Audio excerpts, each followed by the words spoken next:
just to kind of get a little groundwork for what got you going in this passion to begin with. So you're starting a new endeavor, and it probably looks like you've got this huge mountain to climb, and you can only do it brick by brick, starting at the bottom. And I have to ask, what made you take on this climb, and what's kind of the passion driving you? What made me take the climb? Like, hey, you know what? I'm going to say something type of deal. Yeah. And I do think there's like a whole media aspect to this where like you are trying to build a company and build a name for yourself. And, you know, those types of things you don't just take on for fun. Don't get me wrong. The whole passion behind the Rethink Tank is to just fight Big Brother, but also, you know, I had my own reasons for taking it on. Is it financial? Is it personal? Is it Yeah. just the passion of fighting Big Brother? Like what kind of made you take on the climb? I would say it's a lot of things. You know, one thing bothers you, and then another thing bothers you, and then another thing bothers you. I'm the type where I like to say I can adapt easily. And it could be a blessing and a curse at the same time, because you can be put into a bad situation that you shouldn't be in, and it's not your fault, but you can handle it. And I would be the type to say, you know what, I can handle it. Let me just deal with it and then move on, because I don't want to waste the energy to fight. But those things started to really add up. And I would say the I guess getting on social media aspect of it started when I was more focused on making money to promote a non-toxic product line. I still have it, but I'm not actively promoting like day by day, because I wanted to reflect on what I wanted to accomplish as a bigger goal. And I didn't want to get caught up in trying to make profits. And I wanted to make sure I had a solid, aspect of what I want to accomplish instead of just make a lot of money. Right.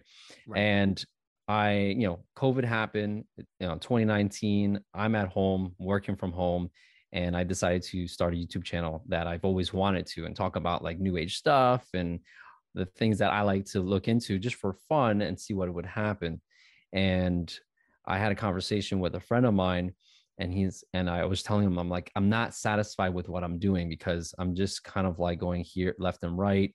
I want to talk about health stuff, economic stuff, political stuff, sci-fi stuff, but I'm too scattered, and I'm not really an expert in those things. So I don't, want to waste so much time doing the research, right? And then making a video for what? For a lot of likes, and then I don't know how I would turn that into an income, and then who am I affecting? I feel like I'm spreading myself too thin. And he said, start a podcast, man. Start a podcast so you can talk to people that are experts. You're going to learn so much faster. And I said, I'm going to do that, but it didn't happen right away. And I'm not sure what I can say on here. Maybe I'll use some code names if you want. But with work, we had to make a decision pretty much if we're going to get some medicine for the times. And I, get stabbed. Government juice. Yeah, government juice. There you go. Yeah, whatever you use, I'll use government juice, right? I didn't want to drink the juice, right? The Kool-Aid, I just didn't want any of it, and it was much of a gray area as far as what's going to happen if I don't. And HR didn't really have an answer either. So whenever we would have like our monthly calls or whatever, I'd be listening to the updates as far as what they're going to do. And it turned out that it was just a weird situation where they weren't saying that you had to, but if the client wants it, then you can't work. And if you can't work, then by default, we can't have you. I was like, ooh. So now I'm just like, what do I do? I mean, I went into crypto for a little bit, and ironically was able to replace my income in a short period of time with that, but that wasn't long lasting at all. And I didn't know that. So I was just looking at different avenues, and I sped up my research on certain stuff. But it was like I was panicking because I'm like, what do I do? What do I do? I don't know what jobs are out there, and I don't know enough people that are thinking the same as me, so I don't have that community built up. Right. So what I saw was there was a community of people nearby, and I found them on alternative platforms like Telegram. And when you venture off into like Rumble and all these different alternative sites, I saw a lot of people speaking out, and I saw community when I said, you know what, I'm gonna go to. There was like a protest at like the state capitol, and I'd never gone to a protest. I've never protested before, and I've never been to that capital by myself. Wait, the And state capitol? yeah, yeah. And Are we talking about the January 6th event? no, my state capital, my state, not the I'm government, like, my state. wow. You're like, this You just just got really crazy. casually, I threw on a bullhead and painted my face and grabbed That the was me. flag and That was peed me. all over No, that Pelosi's wasn't. desk. No. They were just, people at the state capitol, not the. Sorry, I short wired there. I short circuited. I was like, wait. Yeah. State capital. Yeah, I drove like an hour and a half, and I just walked to where I saw, a bunch of people just crowded up, and I saw a lot of just different personalities, different, all kinds of walks of life. People even had booths set up. It was crazy. And then someone Wow. had a mailing list of, I'll tell you what, before I talk about the mailing list, I have to mention that there was a guy in a uniform, like with a drum set, and he was just full on like just jamming out. I'm like, I'm not sure if he like that's nuts and cool, but that's crazy. Was You it know, like rock band drums or was it like march to war drums? it was like a Ouch. marching. I'm trying to remember. It was a while ago. I'm trying to remember what he wore, but it looked like he was from like the 1700s, where he was like marching and just marching band, but like old school gear and stuff. Classic And drummer boy. yeah. So he was just jamming away. So I'm like, this is a lot of funny stuff. You have people with their kids on blankets, and they have posters like "no juice, no juice," paraphrasing. um, and then I was like, you know what? I wonder if there's anybody like near me or who I can talk to. And yes, there was a booth, and they were talking about something called a PMA, and people were talking about we're doing potlucks nearby. And I'm like, oh, sign me up for that. I'll meet people and we'll do potlucks at wherever. And so people are opening up their homes to Whoa. locals that are on the mailing list in the group chats, and they're just coming together to meet up and talk. And it was interesting because I went to a couple of them, and there's people, I would say the age range it was mostly parents or older. So I was on average the youngest person there. But it was cool to talk to people that were like, yeah, this is what's bothering me. That's what's bothering me. This is what I'm doing about it. And they're local. And one of the people that set it up, the reason why she set it up is she knew that there are people out there that are at odds with their family, with their belief structure, and they can't talk to nobody. They can't talk to anybody. And they have a They very can't soft talk to spot. those liberal loving people that are open to people that are different than themselves. the Sorry. irony, the irony, The right? irony.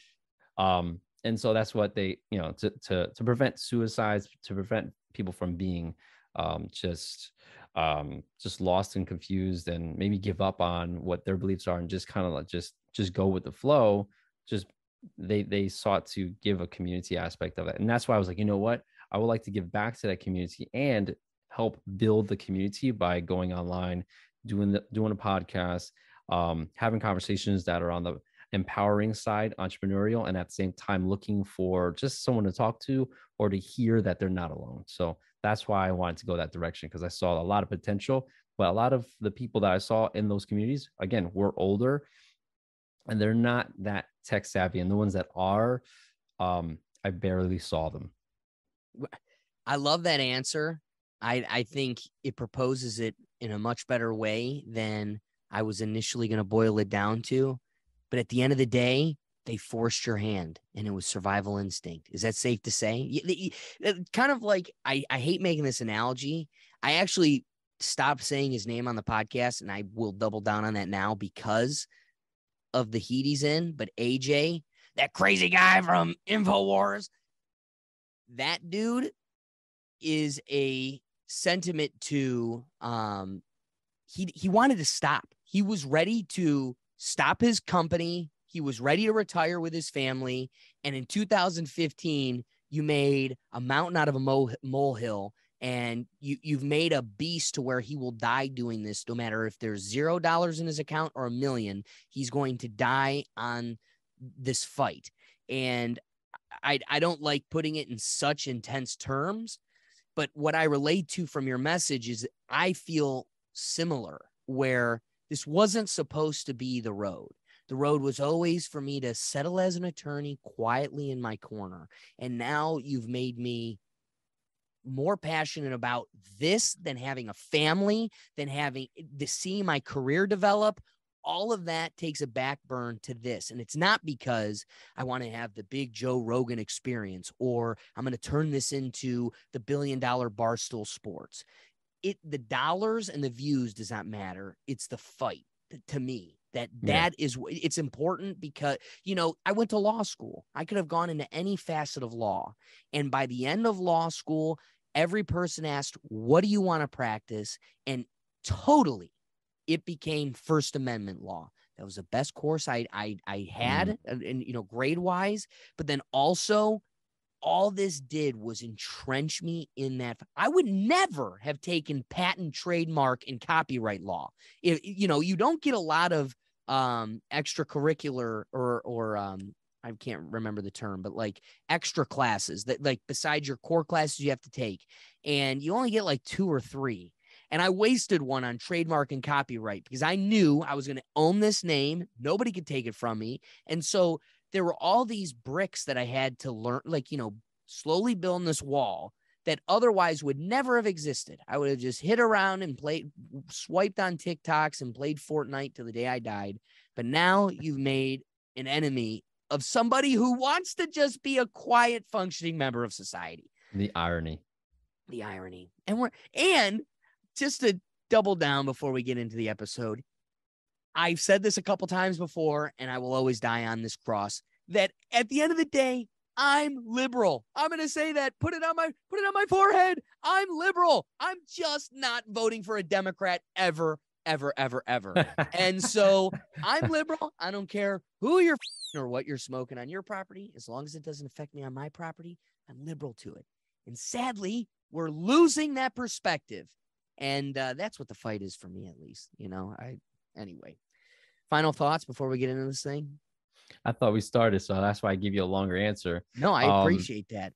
Yeah. I listen, I usually kind of chop it up a little bit before we get in, and then I'll introduce us. So, any rapid thoughts with what motivated you to jumping into this thing?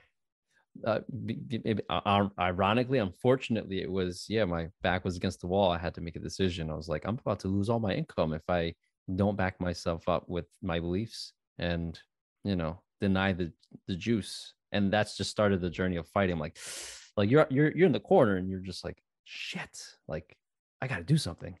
And how wild is that? It's like the Batman to the Joker when he was like, I'm going to start giving this like I forgot, like the end of one of the movies, the Dark Knight series. He's like, be careful what you wish for. And then like the opposition is going to come. If you go too hard and you're too good at what you do, you're the best. You're the antithesis of you, or however you want to say it, is going to pop up. And I feel like we are a collective version of that. That like we were bothered enough to be like, oh, that's it. I'm done with this. We're going, because they're being too successful, and I was letting it ride a little bit. But enough's enough. My back, I have no choice, and so that's why I believe in that movement, because it's literally the enemy has created its solution. The sad part is we try not to think in these ones and zeros because it's so boilerplate and so generic. But the reality is, all this is in 2011, PC culture, the representatives that were taking our votes and, backdoor deals, but also 200 grand a year to represent us, they just started shoving this new term down our throat. Political correct. I'm just trying to be politically correct. And we let it go. We were like, yeah, be nice to the gays and the other people. Like they look different than you. Be nice to them. And every person with a heart was able to go, I get it. I get it. Yeah. Stop saying the mean words. And then it evolved into, all right, wait, we're no longer allowed to say mean words. We're cutting kids' wieners off. And then it got so far down the line that we're like, whoa. This has turned into a whole new beast that I don't even recognize. So the sad part is we don't think of it as political correctness, but that is what this was. It just snowballed into such a beast that, like, my favorite concept is the left eating the left. It's a term I love using because you'll never be woke enough for your own people. And so, yeah. So really, you're fighting for these liberal beliefs, not because you truly, truly believe them in your heart, but you're afraid for the one day the hive comes after you. So if I just keep calling people witch, there's a witch, then they're never coming for me being a witch. And that's kind of what we're experiencing is if I get you before you can get me, then I'm safe. So it's a weird world. You ready to start this thing? Let's go.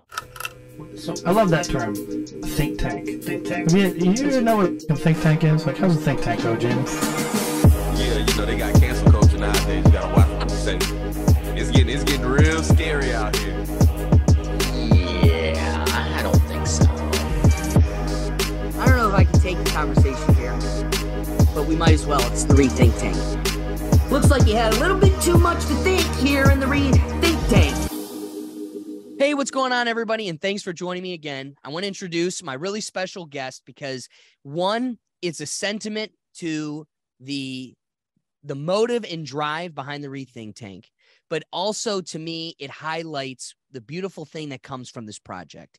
Meeting new people that think differently than you, but also maybe sharing just as many similar beliefs as well. We can all learn from each other. And because of that, I want to thank my guest, Jon Astacio, from joining me.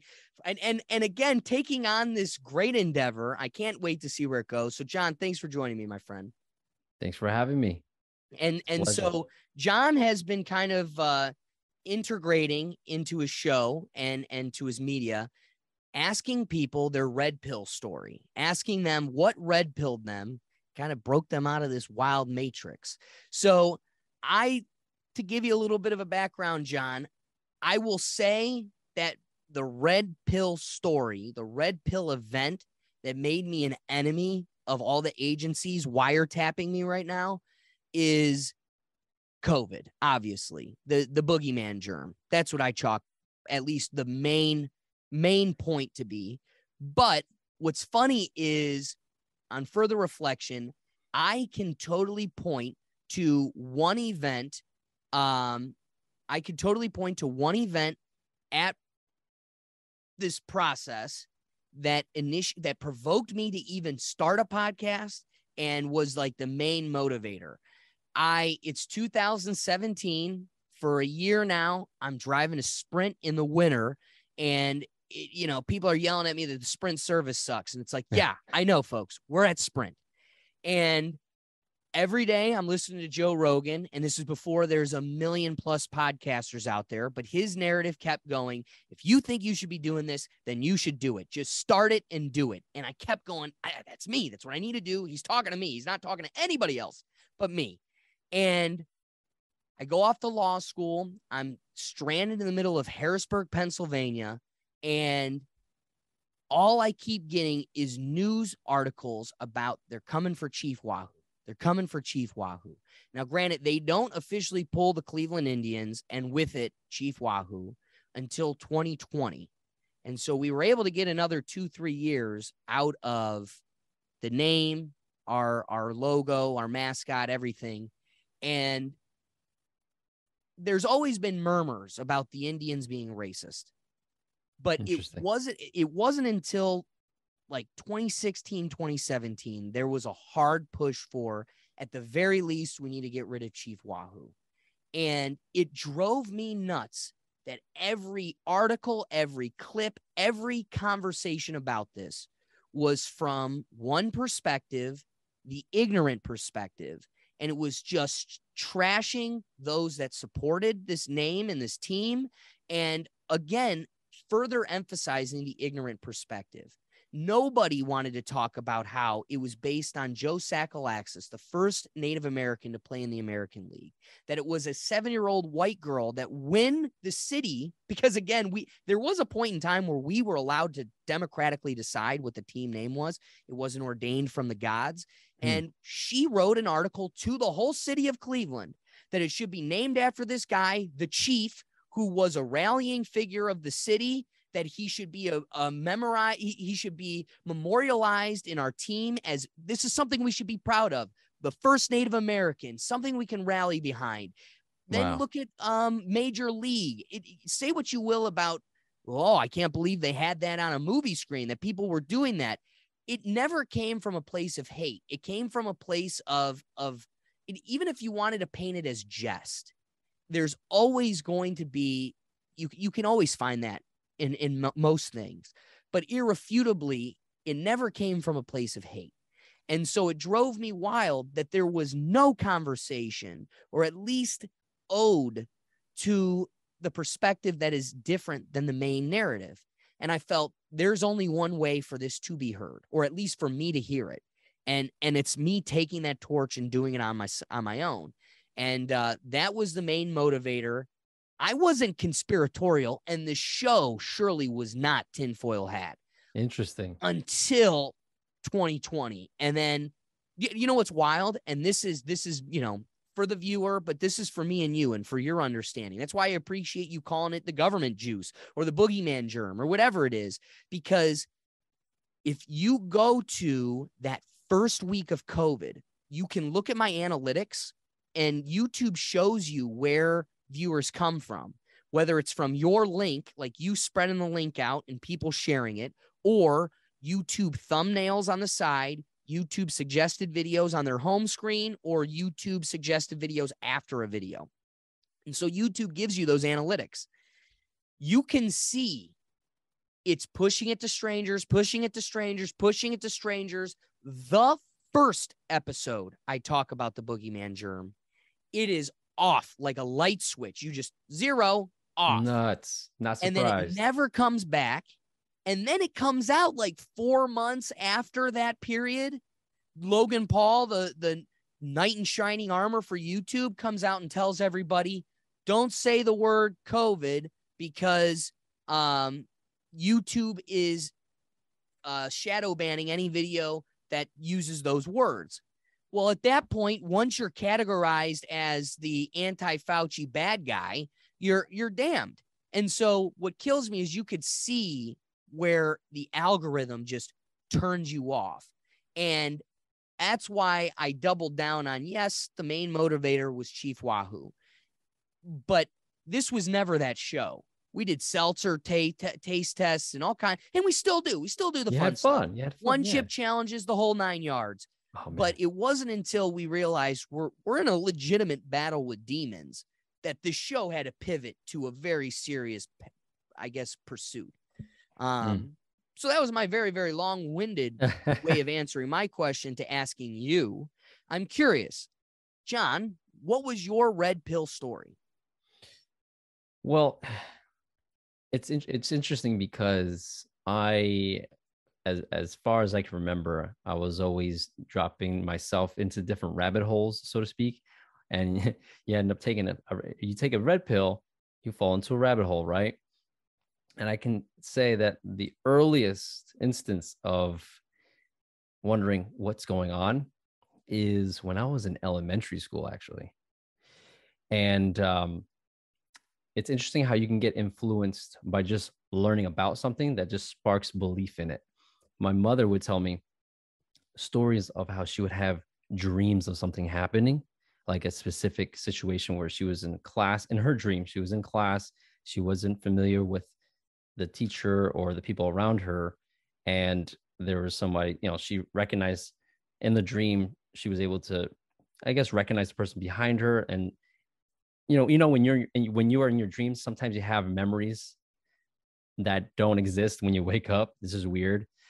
So she was just like, she knew the people in her class, but when she woke up, she was like, what was that place? And she was in a place where at the time in her life, her waking life, she was going from, I think, a Catholic school to a public school. So she was really stressed out about it.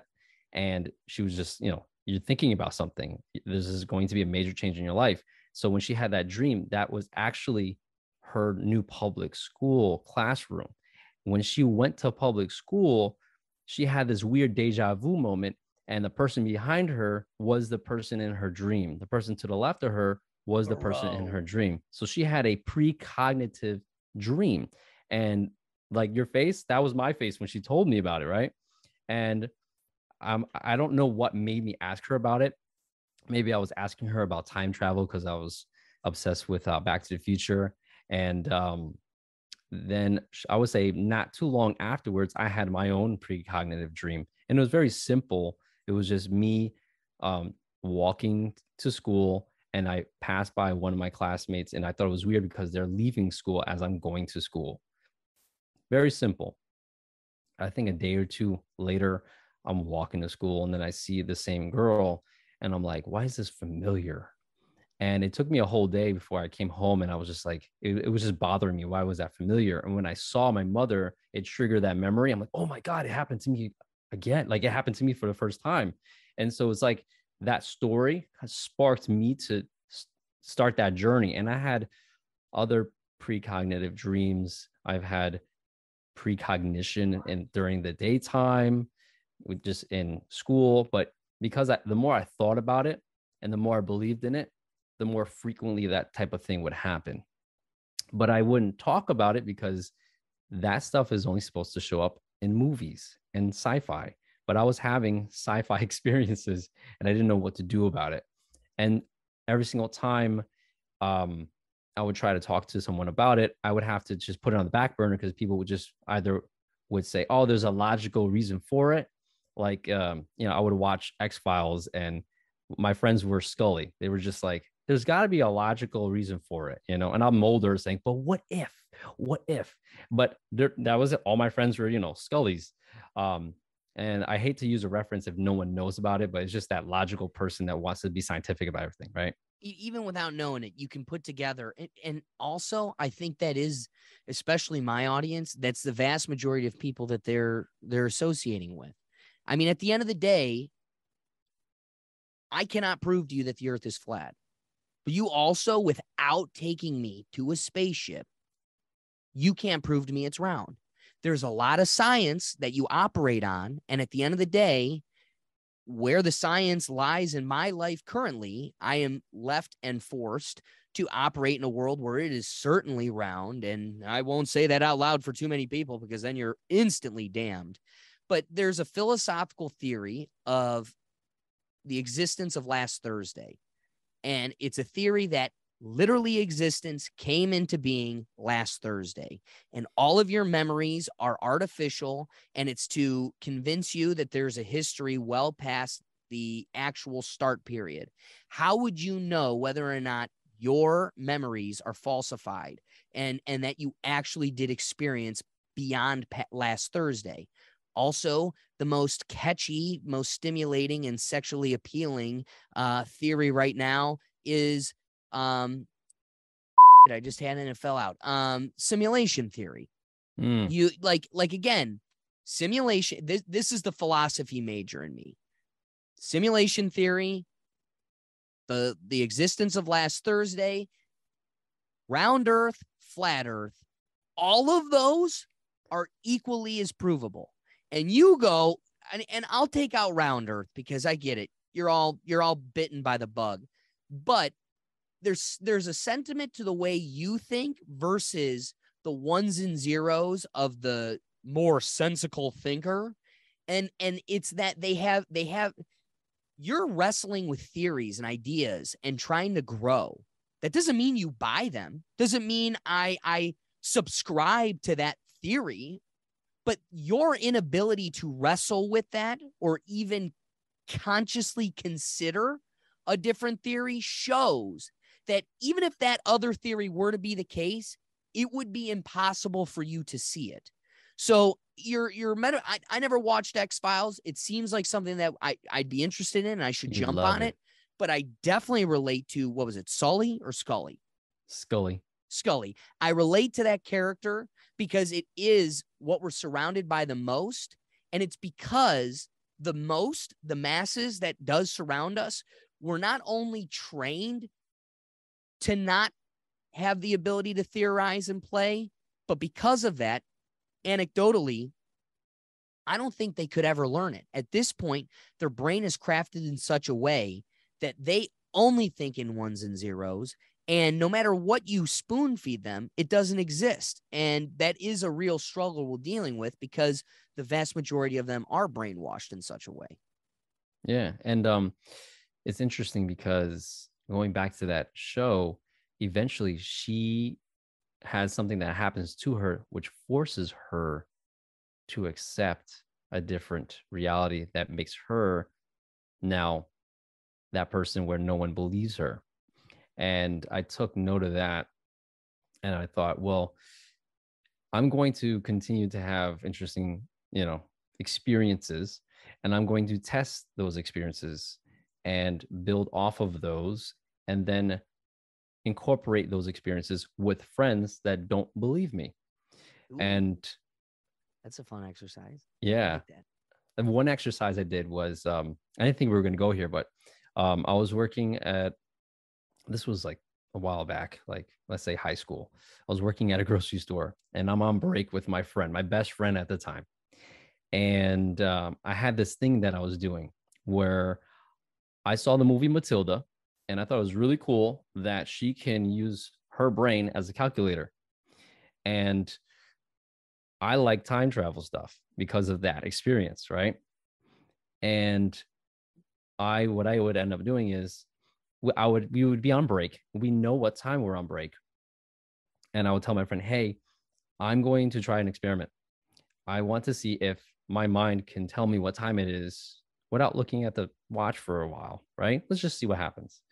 And we have 15-minute breaks. We sit down and let's say it's 7:00, or we have to go back by 7:15. Cool. So I'm like, we have our conversation. And then all of a sudden I'm like, hey, is it 7:10 right now? And he's like, it's 7:11, close. All right, cool. Then another day goes by. I do it again. Hey, we're on break, 7:00. I ask him randomly, hey, is it 7:09? And he's like, yeah, it is. And we're like, whoa, that's crazy. But you have to repeat something, right? Sure. So I repeated it so many times, it got to the point where I was close to the seconds, because I was like, hey, it's time for us to go on to get off a break. It's gonna be 7:15. I think we're at like 7:14 in a couple seconds. And he's looking at his watch, and like sometimes you can, he's like, well, it's 7:14, and then like it just turned 7:15, and we're like, oh, So I gotta wait. I gotta ask, are you not taking break at the same time every day? And are you not, like, being honest with the internet here, Yeah. Are you also not looking at your phone at all to gauge, like, all right, I got about 10 minutes?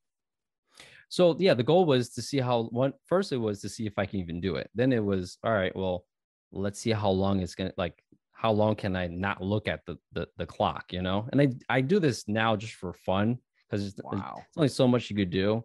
And but like, I like, you're getting ready for work in the morning, you take your shower and you're like, oh man, how I don't have a clock in my shower and I don't know how long it's going to take, but I would like to take 10 minutes max, right? And sometimes I want to be 5 minutes. I want to be in and out. I don't want to get used to the warm, hot water and then get all comfortable and like never leave 30 minutes later, waste a lot of time. So I started playing the game of like, all right, it's going to take me 5 minutes. And when I get out of the shower, I'm like, it's probably like 6:32, just playing the game. And there'll be a bunch of times where it's like 31, 32, 33. And I wanted to strengthen that muscle of using your brain to do the heavy lifting. But that's just one little thing, right? And I'm like, that kind of sparked my interest in like, what else can the human body do? What else can the brain do? What else is there to this reality? There's a lot of stuff that we don't know about. And then my curiosity would go into different rabbit holes. I would give that question a chance because I had my own experience. And then when COVID hit, I was already, trying to figure out what was going on. And I'll tell you one thing that was really interesting. This was, that was my rabbit hole, but I can go into something else. But that was at the end of the day, that was my rabbit hole. But I did want to mention that I found this website that was pretty much showing you how you can heal with sound and diagnose illness with sound. Don't even get me started on the conspiracy theories of like, do you notice like a new church goes into a closed down Sears? Notice they're not building 3-story organs like they say they did 200, 300 years ago. I confronted my dad, who's an engineer, and we can't do that. We can't. We've convinced the public we can. We just choose not to. But do you truly believe that when all of your new churches and stuff go into closed malls? And so my theory is that there's a hidden past, there's a past to the human race that they hide from us. That I think the pyramids, just like the ones in Mexico versus the ones in Egypt, all were a way of siphoning an energy, either dispelling an energy or siphoning the energy. Just the coordinates, once you go down that rabbit hole, it only highlights it. And they made an enemy out of one of the greatest. They say trust the science. I mean, John, shut the hell up and trust the science, you bastard. But also, one of the greatest American scientists to ever exist became an enemy of the state when he tried healing you for free, when, he could just heal you with waves, vibrations, and frequencies. And they were like, oh, yeah, that Nikola Tesla guy, we should kill him now because he wants to give you energy for free and he wants to heal you for free. Murder him. And so he had to hide in a hotel talking to pigeons for a year or two. So I guess all I'm trying to just emphasize is not only do I believe that with my whole heart, but that is the hidden past. Like, I truly believe that's our fight, is digging up the past that they hide from us. And that is the science that's going to evolutionize what we call our society and our community. Because I think we are convinced we're at the pinnacle, at the apex, but the reality is we're just rediscovering what was well beyond us. Go look at the World Fair and tell me we're ahead of the game. Oh man, you mentioned a couple of things, and each of them deserve their own conversation and their own hole, podcast, right? Pyramids, pyramid, flame in the middle. It's the similar tech as Tesla, where you have to have water underneath it, and then the shape of the pyramid, there's an energy flow to it. So there are people that have taken a photo of it, and it shows energy like a I guess what do you call it? It's just a line of energy coming straight through the top. Wow. Under a different, frequency lens. Right. You got like that. UV. Yeah. So I can tell you stories about just what pyramids do, and that was just a fun thing. But I know what sparked that offshoot was the sound healing. And the reason why I brought that up, and I felt it was more relevant to your red pill, because I was on the side of, people are getting sick. The news is the news. There's only so much they can lie about. And so I'm like, I just fell into this website and I'm like, oh, this is pretty cool. I mean, it makes sense based off of what I already know. Frequency does affect our atoms, sound. Okay. Remember, I have to talk to you about a story that involves a chicken and a duck. Okay, I'm writing it. But yeah, this woman, she has this weird experience when she's a kid. She goes into the forest. I think she saw something like a craft or a flashing light, and then ever since then, she can diagnose people's illnesses just by the sound of their voice. And so she reversed that into a software, and now that software can give you your readout based off of your voice, the inflections and all that. Now, and does it need an old audio file to compare it to? Like this is your bass sound no. that we're just Um, giving off a frequency regardless, like a mhm, noise wave that, mhm. wow. Well, if Wow. you think about it, Makes everything's sense. connected in your body. So if you have a sore throat, your voice is going to sound a little sore, um, because of the shape of the vocal cords in your throat, and there's something in there. But what else is there affecting your vocal cord, right? How much water is in your body, how much muscles you have, how much sleep you've got, how much certain vitamins you got, because they all play an intricate role. And I was just amazed by that. But this may, I'm going to be very careful on how I say this, but she was talking about this, and this is pre-juice, pre-government juice, right? She's talking about the virus. I'm like trying to skip over these different words here. Isn't it a shame? But we Yeah, live in a yeah. free country where you can say and think how you wish. Right. So whatever's on the news and attacking people, right, in the air, 6 feet away, she was able to diagnose or at least record people that had it and was able to isolate it. And she's like, the signature, because she's done this for a while, the signature of that is weird because it didn't have the same signatures of natural I was about to say biological nature. stuff Okay. of nature, right? John, you're insinuating this didn't come from a bat.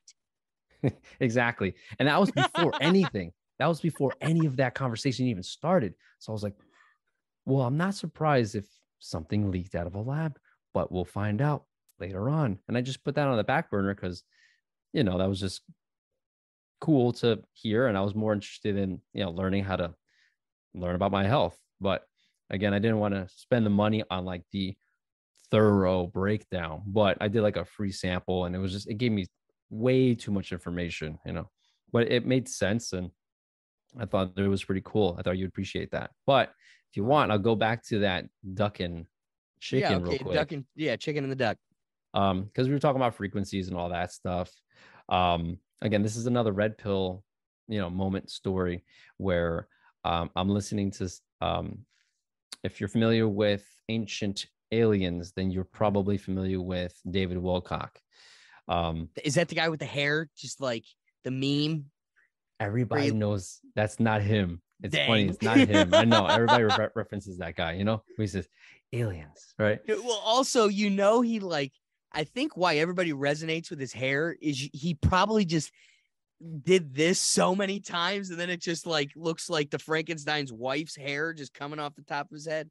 Yeah, he probably did it, and they're like, forget. keep it, just keep it. It's gonna be your thing. I don't believe you. Now it's like, whenever I bring up someone else, they're like, you mean that guy with the hair? Yeah. So it worked, right? Right. So this guy, David Wilcock, he does, when he was younger, he read like 300 books before he got into high school. This guy's just nuts. Loves information. Doesn't have a lot of girlfriends, but loves the information. And that was true.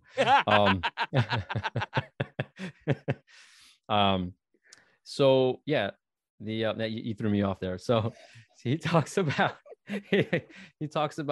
how there's this experiment, and I want to give you the experiment and the scientist that information when I get a chance. But I just remember the story that just bugged out.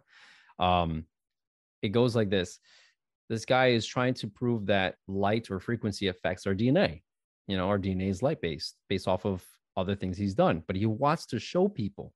And so he takes like a scientific flashlight and he gets the embryo of the egg of a duck, and then he puts that in front of the flash or this light emitting device, and then he puts the egg of a chicken in front of that. So if you have like, this is the flashlight, the duck egg is here, the chicken egg is here, so the light is going through the egg and affecting and shining onto the chicken egg, right? So they're kind of sharing some of the same frequencies. And after the experiment, when the chicken egg hatched, it had webbed toes and its beak was a little flat. So it was partially duck-like. And there's black and white photos of this. What? How have we? This goes to show the hidden truths that they're trying to just bury from us. How have I never heard of that ever? And this is old. Like this is like, man, really old black and white photos. I think it was black and white. It was just a long time ago. Yeah. My mind is blown. Yeah. That really makes you wonder. I've never heard of anything like that in my life. I'd be lying if I didn't admit my mind is a little bit blown right now. But we'd also be ignoring, when it comes to like this deciphering of what is real science, what is hidden science, what is the corporate machine pushing, something about our heart tells us we know that the science of wavelengths, frequencies, and vibrations are significantly more impactful than they make it out to be. I thought you were going to take this down that road, and I'm kind of thankful you didn't, but I'm also the same jerk that will take it down that road. And it is pretty ironic. I thought literally you were going to point out how it's funny. Nobody wants to acknowledge it, and you're surely not allowed to say it. This will send you straight to hell with an express pass. But nobody wants to acknowledge that 5G came to an existence the exact same time COVID did, right? Like COVID hits and the whole world gets 5G. And if we can all agree that we run off of wavelengths, frequencies, and vibrations, it's pretty silly to pretend that had zero effect. I also want to rewind the clock, because here's another theme that I truly, truly embrace from my experience with this podcast is, do you remember the member berry from South Park? Where it's like, remember. What I also come to acknowledge is that nobody remembers really anything. And that's how they're able to get away with all of this, is that we're like I call it goldfish syndrome, that we're stuck on this shiny thing. And then as soon as this shiny thing comes, we totally forget about everything that came before it. And I just want to emphasize that when the cell phone first came out, I was a spoiled little brat. And when I was in middle school, I was of the first group of people in grade school to have a cell phone in sixth grade. And the first iPhone came out when I was in 8th grade. So I had an iPhone from the beginning. I've had cell phones since I was in like 6th grade or so. And I remember right at that time, because it wasn't always our parents and everybody had a phone in their pocket. It used to be only the lucky few had a phone that was portable. And I heard a million times from the grand old people that it was the size of a suitcase. I'd have to carry around this suitcase thing, and it would be a giant. And before then, it was in my car. And before then, it was nothing but a landline. So in that world, transitioning into, and again, boomers, they're kind of dumb. I just want to say that because they all forgot this, but it was the boomers around me that are all looking at me going, hey, you should keep that cell phone away from your nuts. They're coming to find out that a cell phone in your pocket is nuking men balls, and that, everybody's going sterile. And now in a world where everybody's got low T. It's a great excuse to go to the doctor and get free testosterone. But then we also want to acknowledge that this isn't what the male species is supposed to do. So our T is going way down. For whatever reason, we forget to acknowledge that they told us at the beginning of this. We just started riding bikes. And when we were on the trail, they were like, hey, just so you know, you're nuking your balls. And now we're like on a 10-speed chopper and we're as big as it gets. And they're like, they totally forgot they're nuking their balls. And so I just want to acknowledge that was at the beginning of it, when it was 2G, 1G, 3G, 4G. And then when Dr. Seuss said 5G, you're fine. Put the silver away. You don't need to wear a tinfoil hat. Come on. It's like, I just don't know where we've gotten removed from even healthily questioning it. Like, I'm not saying you got to live your world with a tinfoil hat, thinking everything's microwave in your balls. But at some point, you should ask questions, right? Maybe it's healthy to just be a little perplexed. Ask a couple questions. I don't know. It's interesting how you bring that up, because a book you would like is called Power versus Force. And it talks about the different levels of consciousness based off of kinesiology, which is like, your muscle twitch. And your body knows ultimate truth, apparently, and can tell. Your body would know the truth even though you consciously don't, which is freaky. So with that math set up, this guy did experiments and he found different levels of consciousness. And I like it a lot because there's tangible evidence that you can apply with yourself, where you can do a muscle test and kind of play with that whole theory. But it's a journey on to knowing yourself. That's what makes it a challenge, and that's why I think a lot of people just don't do it. It just takes time and patience. And to kind of address what you were saying, where there's a lot of stuff happening, and we tend to have amnesia and we forget everything. Goldfish syndrome. What is it called? Goldfish syndrome. Goldfish syndrome. And I liken it to the reason being that I believe that it's happening to us is we're in survival mode. And when you're in survival mode, you are limited in what you can consciously have space to pay attention to. Yeah. And as long as I can keep you in survival mode, you're just trying to pay your bills. You're trying to pay other people's bills. You're trying to be successful. You're trying to climb the ladder in life. And then only then can you breathe, right? But no one's breathing. Wow. Everybody's suffocating, right? And it's only getting worse. But the people that are able to kind of sit back and be aware of stuff probably aren't in survival mode for whatever reason, or in a situation where they had to get out of the survival mode just because they were going to die. And then that catapulted them to getting ahead of the rest. And when you are at that, when you're mentally flying high above everybody, you get to see a different perspective. And I feel like when those people talk, other people listen, and they start to question things. And then at the same time, a lot of people that hear those things are in survival mode. So they can only grab a little bit at a time, right? But they want credibility and they want to get paid. So they're going to spew it out real quick. And so therefore, now you have a lot of people that are grabbing at stuff because they just don't have the ability to, and the time to sit down and, is this person lying? The rabbit hole. What rabbit hole? I have no time. I got to feed the kids, or I gotta go home, eat dinner, or I got a game to catch on TV. People have, and it could be that it was designed that way. I wouldn't be surprised.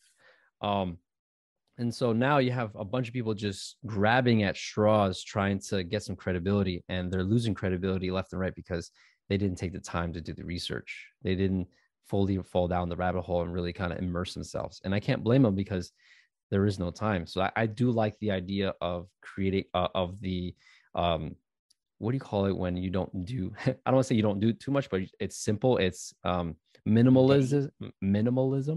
Yeah. The minimalists. Yes, I feel like those tend to be happier people, and they tend to be more calm because they don't have a lot of stuff that they carry around. Because they don't need more, right? Exactly.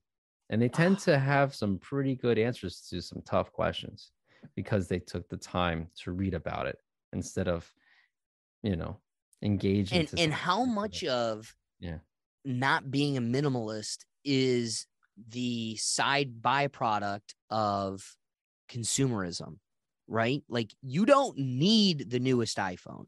You've just been convinced you do. What I really like is, I think, boiling that down to like a point or two, like a very profound point you've presented is that only comfortable people question. I really like that because it, one, emphasizes what it takes to get to a point to sit back and finally go, wait a second, this ain't right here. And if you're tunnel vision, like here's the deal. You can look at the array of like people in this community. Some people cannot afford tomorrow's meal, let alone the next week. And there's some people that can afford every meal for that next week, but they got to worry about car payments and their kids going to sports and this, that, and the other thing. It in. Right. They just keep filling it in.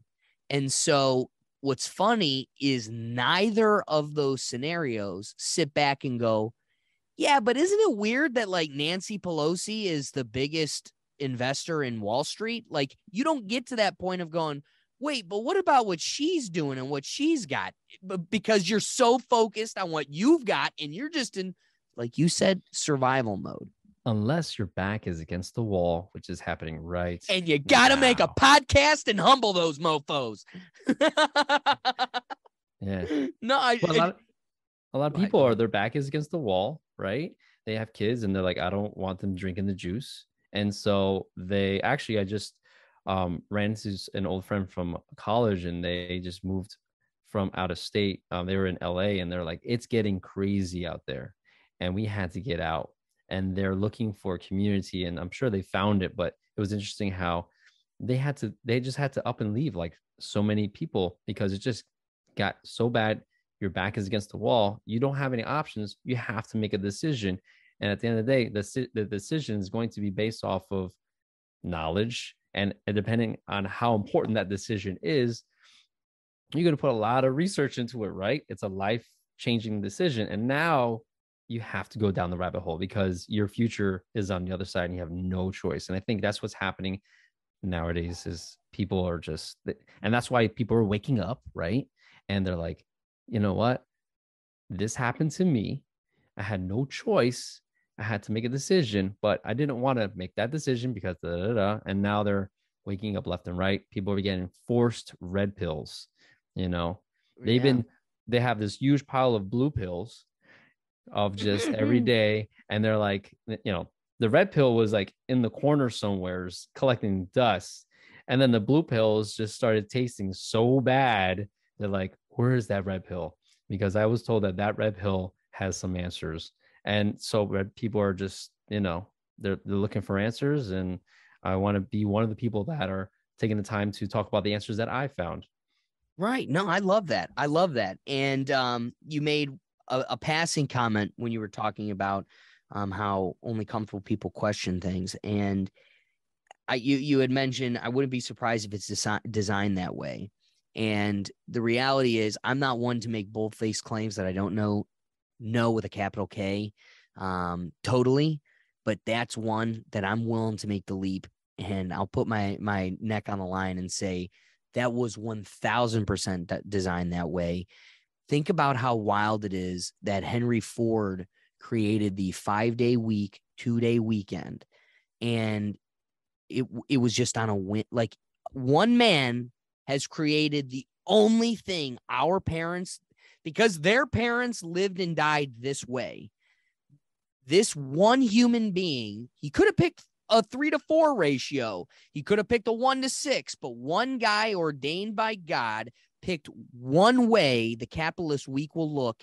And Chick-fil-A to Taco Bell to Walmart to your accountant firm all use this formula. And it wasn't by mistake. And now living in this mundane hamster wheel every day, wake up, go to bed, wake up, go to bed. And you're trying to build a ticket to freedom outside of that. You realize very quickly there is no time. They dangle that little carrot to make you think, like the grocery stores in North Korea. They're just painted on a wall, let you think you can go buy apples. But the reality is none of it ever existed. You don't get a break. It's never enough. And it's just enough to shut you up, but not enough for you to do anything with your life that might be a threat.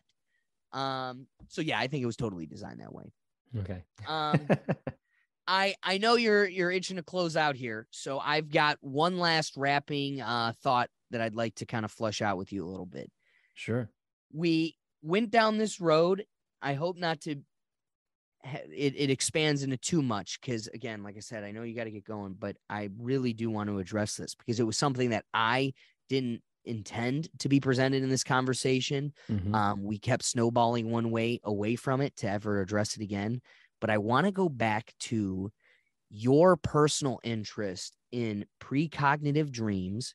You presented an interest in daydreaming, an interest in dreams generally, but like something I may have briefly been exposed to but never truly thought about was like precognitive dreams, a dream where then something then unfolds in reality. I love talking about dreams on here. I think there's definitely something more to it. the philosophical theory that I subscribe to personally, as of now, until my mind has changed throughout this endeavor, is that I think our spirit goes somewhere into another dimension, and we live through. If we're told there's infinite realities, that means there's infinite realities of me right now living the same life, but I'm wearing blue shoes instead of the brown shoes. And then there's just as many realities as those tiny variations as there are me being an ice cream scooper, a clown at the circus, and me being the local fireman. Like, all of those exist because infinity, baby. So in that world, I think your body turns off and has to charge, but your spirit doesn't. And that your spirit goes somewhere else. And that we've also learned that through dreams, your dreams are trying to communicate with you. They're, like you said, if you're falling, that means something. There's all these things, you could break it down to where it points to or alludes to something in your life, as if as if your soul's trying to give you some additional experience. Yes. To take forward with you. Mm-hmm. So that being the theory I've kind of subscribed to, precognitive dreams are a monkey wrench in that, in some ways, that like it's a precursor to the reality you actually live. Does that mean it's happened into another reality? Does that mean that it isn't this theory I'm presenting and it's something totally different? Is it, a cognitive delusion that your brain just makes for you, and it's just you and your brain experiencing this? All of those things I present to you. And I do that because I want to, what have you taken from this curious wrestling with dreams? What have you gotten? But also, where do you lie in all of this? Because I want to go further into precognitive dreams. I like how you wanted to go there. I appreciate that because I love that. And it's something that I've been working on lately because I had a breakthrough. Oh, so timing. I'm doing my best to keep the conversation narrow to the question, because then it's like, what about this? Tell them about that. I'm like, all right. Yeah, dude. Shh, they're not ready yet. No, and I'm talking like I have like people in my mind, right? Yeah. We all have, other conflicting thoughts, right? So precognition. I had an experience and have read a book that kind of solidified that, to make me believe that, yes, we have OBE, right? Out of body experiences. You have a soul and it's tethered to your body, and you kind of drift places. And there's interesting stories around people hovering over their bodies, and they're looking in the room. And let's say you have a desk, the desk is not still, it's moving, and the things that are on the desk are constantly shifting around. So they're outside of time itself, right? Oh, wow. So time and space. Right. So it's almost like, at the very least, you're aware of you're in your room. But when? And because the when is a question mark, it's a real view of potentials that you're seeing all at once, right? Oh. That's how I digested it. And I was thinking about time travel and kind of looping things together. And I'll share an experience that happened, but I was like, I think dreams are the best way, the only way your future self is able to communicate with your past self, because it doesn't go against the law of free will. Your future self, without breaking any rules, can't just appear in front of you and say, do this, do that, because you know that it's going to change everything. Because now your younger self is going to ask you questions like, all right, so I guess I'm going to be alive in the future. And then they're going to make some dumb mistakes and know that they're not going to die. So I wouldn't do that, because I know that myself, I would experiment even more. I'm like, I'm not going to die, so that means I can fly. Whatever. I'm going to jump off this building because I'm not going to die in the future. So, and I see time as a Twizzler, where you have the main strand, and then the parts that are rotating around it are the possibilities, but they have to keep tight. Wow. Right? Yeah. That's how I visually see it, and it's rotating, like DNA. Right. Go figure. Held together by frequency. So the so precognitive. So here's the experience that I had recently, and this could probably help somebody that may have similar dreams or take a second look at your dreams. And what I started to do is, when you wake up, you have a very small period of time that you can remember your dream. So right when you wake up, just write it down. And that's why I did it, like, for like, actually it's been 2-3 years now. Not every day, but when it's like intense, I'll write it down. So I had this recurring dream of being in school. I haven't been in school for like a decade. And Right. why am I dreaming about being in school? And on top of that, why am I dreaming about always being late to class, not knowing where the class is? And then when some days when I finally get to class, I didn't do any of the homework, nor do I know what is going on. And it was frustrating because I'm like, what does that mean? And I started something, and then so what does that mean? It just was on repeat and different variations of that. And then one day came where it was a different dream. I was in the car, and for some reason, the dreams have me young and, in my early 20s or late teens. And I'm in the car with my mother, and we're going on vacation. And then all of a sudden, I realized that I completely forgot that I was chosen to be a test pilot for a spaceship. And I was, random and very confusing. And I was pissed. I was like, I always wanted to fly a craft and go into space. And I was given the chance and I forgot. How can that even possibly happen? And it's something so like me that it's funny. And I woke up like so upset. I was pissed. And I was just like, I had to laugh because I'm like, it was a dream, but I'm like, that can never happen again. I will never get an opportunity where and then it clicked. I was like, oh, I'm not paying attention. I'm not planning ahead. I'm not organized. And it was like my higher self was like, all right, you're not listening. All right, we're going to give you everything you wanted and then take it away.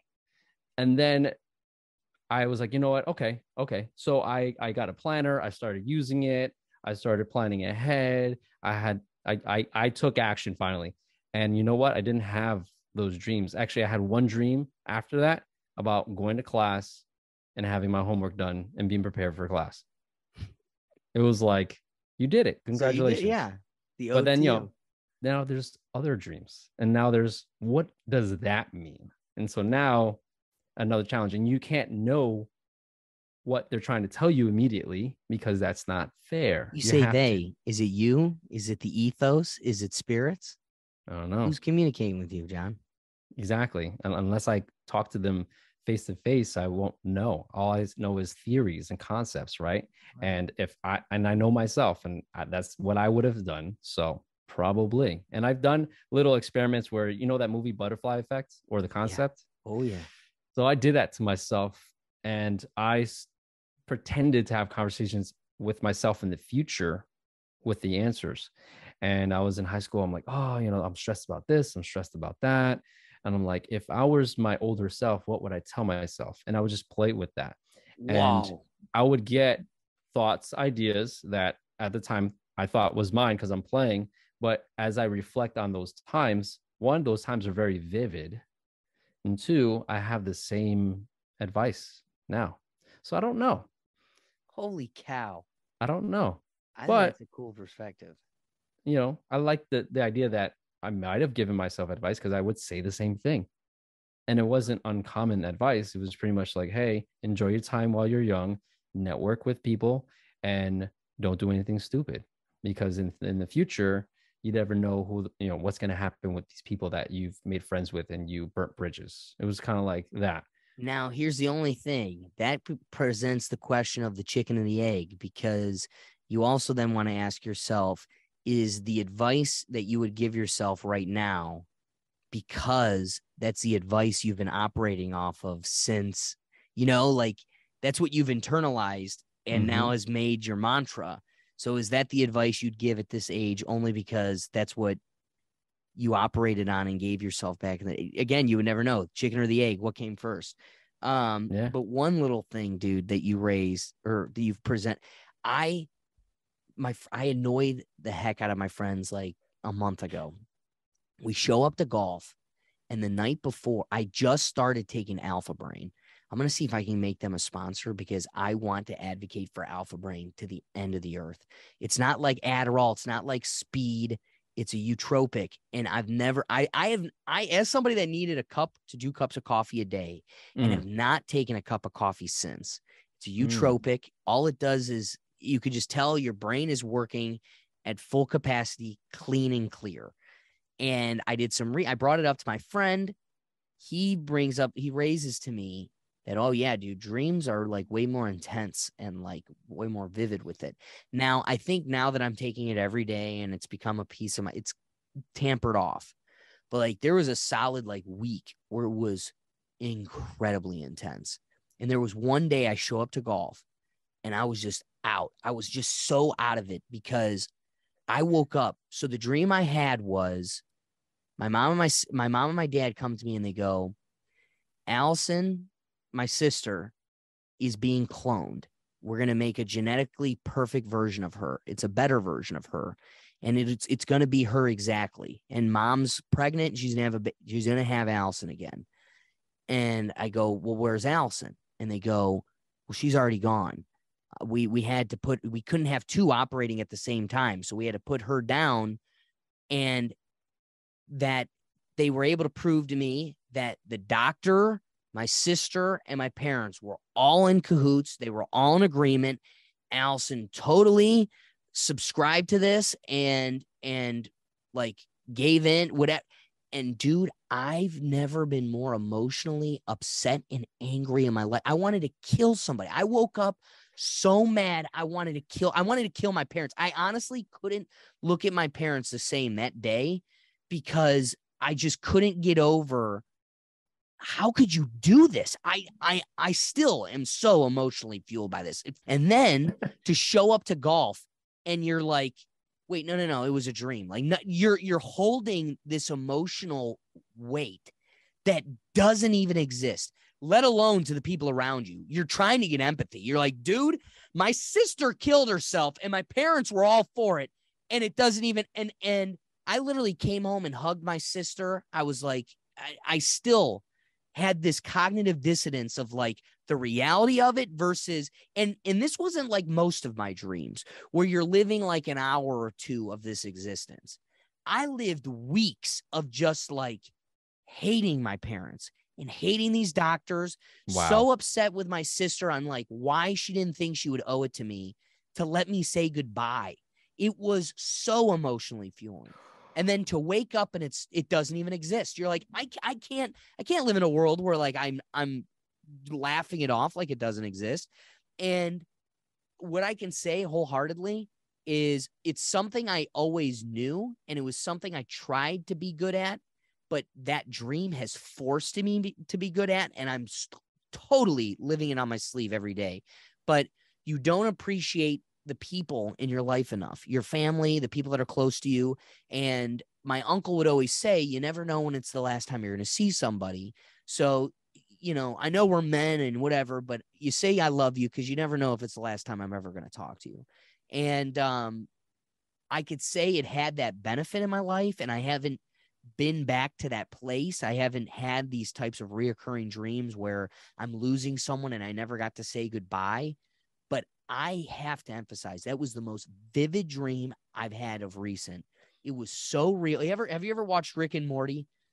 The way I described it to my friends is it was like the game Roy. Remember, like where you go live a lifetime of this, you plug in like it's a VR brain. And you know, Rick takes Roy off he's taking Roy off the grid. Oh my God. So like that's what it felt like. Like I lived an entire life like trying to enjoy this baby version of my sister. I'm like, that's not my sister. I don't get to pick on her. So she's not going to grow up to be the same sister. Like, it's a different person. Doesn't matter how good the genetics are. It's nature versus nurture. She won't have her big brother picking on her. But all these facets to it. And so you got to ask yourself, is it because I internalized it so well that I never had to go back to that place? Or am I reading into something where it was just another trippy dream?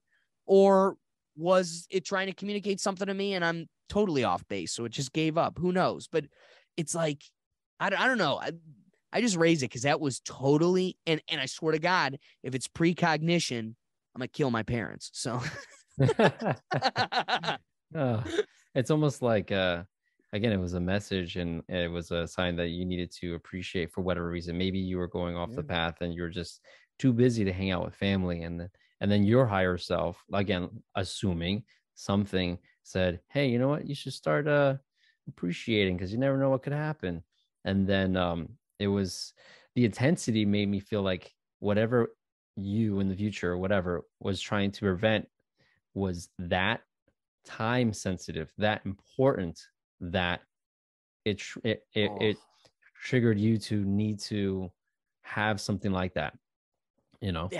I love that. What I really love is how your macroscopic overarching view of dreams, which was your initial pursuit or intellectual pursuit, found a perfect way to intertwine your other philosophical passion of time travel.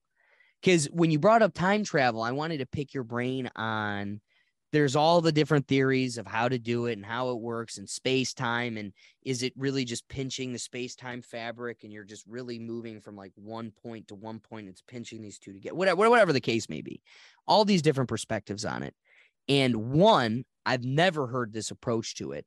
But what I was going to raise to you too was how the most common theory makes the rule that once time travel is created, you will be able to travel to any other time besides before that period. That you cannot go you cannot go further into the past beyond the point of time travel's creation. You can go anytime after time travel, but you can't go past that moment. And I don't know. So I don't want to break time travel. You can't go in the past. You can only go in the future.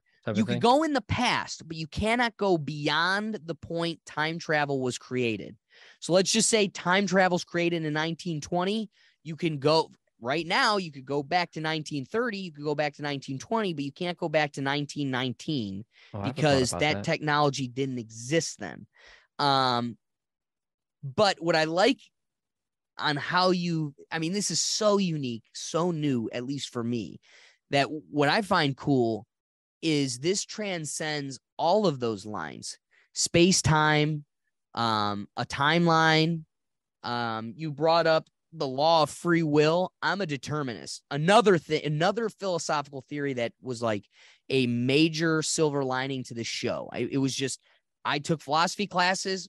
Sorry to break your heart, my audience, but that was my perspective. Sorry to break your heart, but determinism is real. Free will is just an illusion to get you off the couch and acting, but none of it's real. It's all connected. And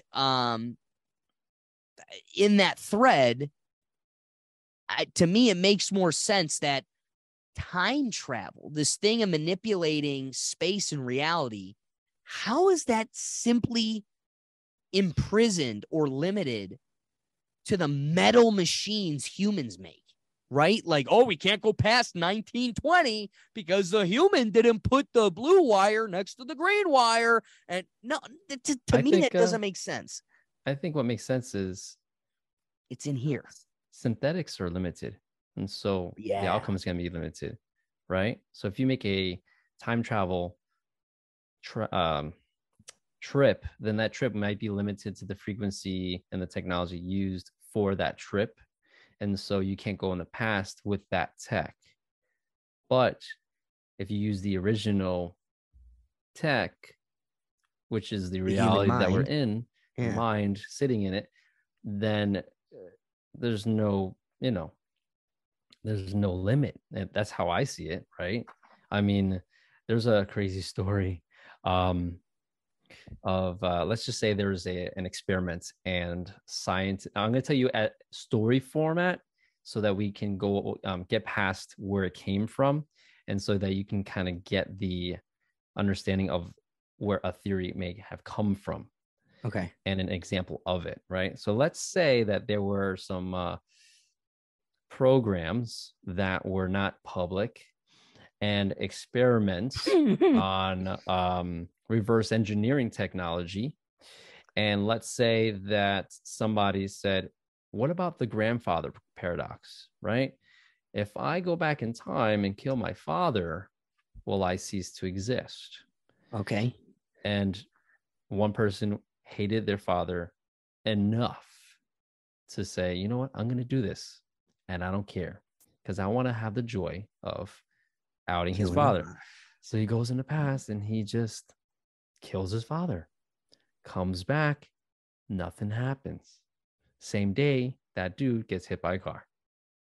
Oh, wow. So it looks like what that story may show is it's closer to what do you call it? Final Destination?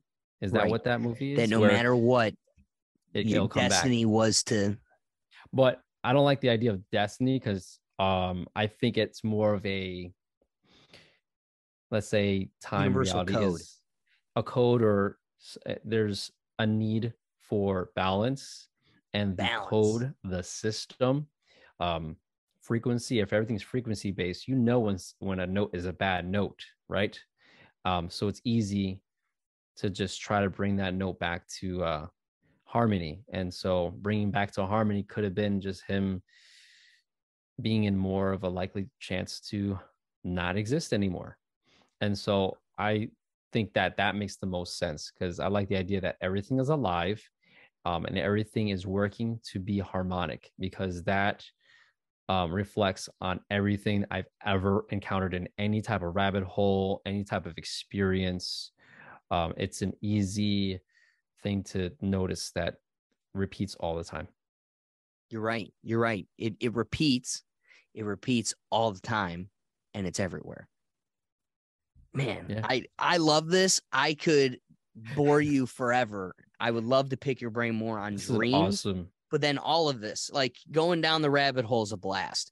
Regardless, you may never go down the rabbit hole and find answers, but you're surely going to have a fun time. And nonetheless, you're still going to, it's an exercise. So not every time you curl a dumbbell are you going to see a change in your bicep and the sleeves get tighter. But that's why you can't just do one rep. So the fun part of this is you're just strengthening a muscle that never gets worked. And I appreciate you coming in here and wrestling with it a bit with me, because it was a blast. Yeah, I had fun, man. Always. And so, guys, I appreciate you giving us your time. If we made you laugh, if we made you think, the best thing you do to support this podcast is share this episode. Take that link, send it to your friends. I've come to learn that I need to push people to text it. Text it to your friends. If you text the clip to people, then they click the clip and it takes them to that platform.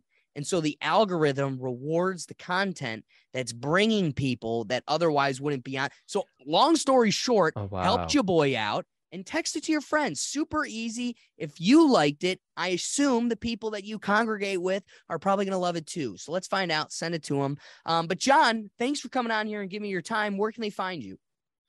Well, you can go to newagehuman.com, and that kind of brings you to all the podcast episodes. I'm going to update that to have more pages on more content and potentially products that are like health related, just because as you go down rabbit holes, you're going to run into stuff that's going to help you maintain your health or just to kind of be safe as a person. So, and at the same time, I like to help entrepreneurs in that space. So who knows, they might pop up in there too. But newagehuman.com.